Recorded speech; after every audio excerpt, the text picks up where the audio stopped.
लोग बेनकाब हो रहे हैं। आखिर इसके पीछे कौन लोग हैं? आप देख रहे जमात उलमा के लोगों ने बयान दिया इस पे।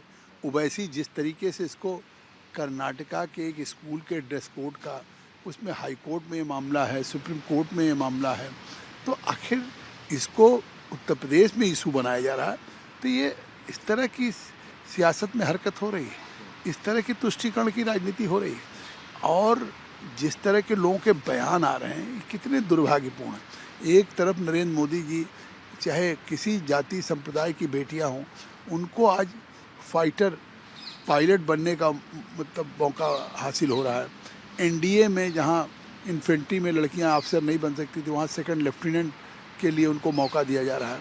तो बेटियां बढ़ने का, बेटियों को पढ़ने का जो मौका सभी देश के लोगों को मिल रहा है, उसमें जिस तरह से इस इशू को ले करके और आज खुलेआम, चाहे वो वैसी हों चाहे कांग्रेस पार्टी के लोग हों, जिस तरह से प्रियंका वाड्रा ने, तो ये तूल देने का क्या मतलब है?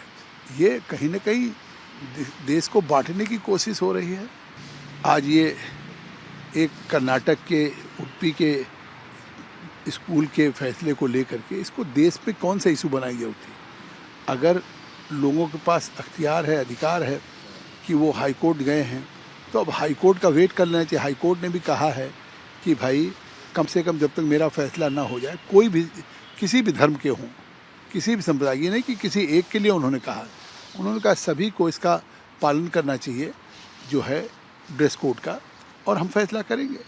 सर, आपको क्या लगता है, समाजवादी पार्टी की एक रुबीना खानम करके हैं, अलीगढ़ की नेता है वो महानगर की, वो कह रही हैं कि हिजाब पर हाथ डालेंगे तो हाथ काट देंगे, मतलब काटने की बात की जा रही है, हाथ काटने की बात की जा रही है, हिंसा की बात की जा रही है। नहीं, गांधी के इससे साफ हो कि समाजवादी पार्टी जिस तरह से अपनी सरकार में अखिलेश के जो लोग अयोध्या में, लखनऊ की कचहरी में, वाराणसी में जो बम विस्फोट के जो आतंकवादी थे, उनके मुकदमे वापस लेने की बात कही, तो अगर उनकी पार्टी के रुबीना खातून साहिबा अगर ये कह रहे हैं कि हिजाब की बात कोई करेगा तो हाथ काट लिए जाएंगे, तो अब इससे बड़ा कोई हिंसा का क्या हो सकता है कि उकसाने का? मतलब हम जोड़ने की बात कर रहे हैं, समाजवादी पार्टी काटने की बात कर रही, हाथ काटने की बात कर रही।